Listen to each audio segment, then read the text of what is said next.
External teacher এসে ভাইভাতে কেন পর্দাশীল কাউকে মুখ খুলতে বলে এ ব্যাপারে কিছু বলবেন প্লিজ।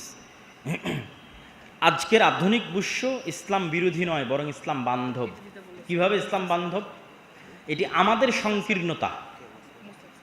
আপনি বাংলাদেশের ইউনিভার্সিটি কলেজগুলোতে যাবেন, আপনাকে বলবে যে আপনি মুখ খুলেন, কথার কথা আমি বলতেছি।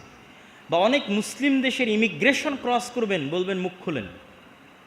কিন্তু দেখা যাচ্ছে আপনি ইংল্যান্ডের ইমিগ্রেশন ক্রস করতেছেন, আপনাকে মুখ খোলার কথা বলা হবে না। কেন? অত্যাধুনিক প্রযুক্তি, আমার ফিঙ্গারপ্রিন্ট দিয়ে সে আমাকে ফাইন্ড আউট করতে পারতেছে আমার পরিচয়, আমার আইডেন্টিটি, কেন আমার মুখ দেখবে?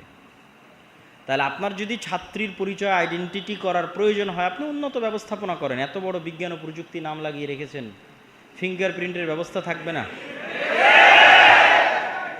পরিচয় নেওয়ার জন্য? তাহলে কিসের বিজ্ঞান হলো আর কিসের প্রযুক্তি হলো? বিজ্ঞান ও প্রযুক্তি বিশ্ববিদ্যালয়ে যদি ছাত্রীকে পরিচয় দিতে মুখ খোলা লাগে, তাহলে এটা তো বিজ্ঞান প্রযুক্তি হলো না, অন্ধত্ব হলো।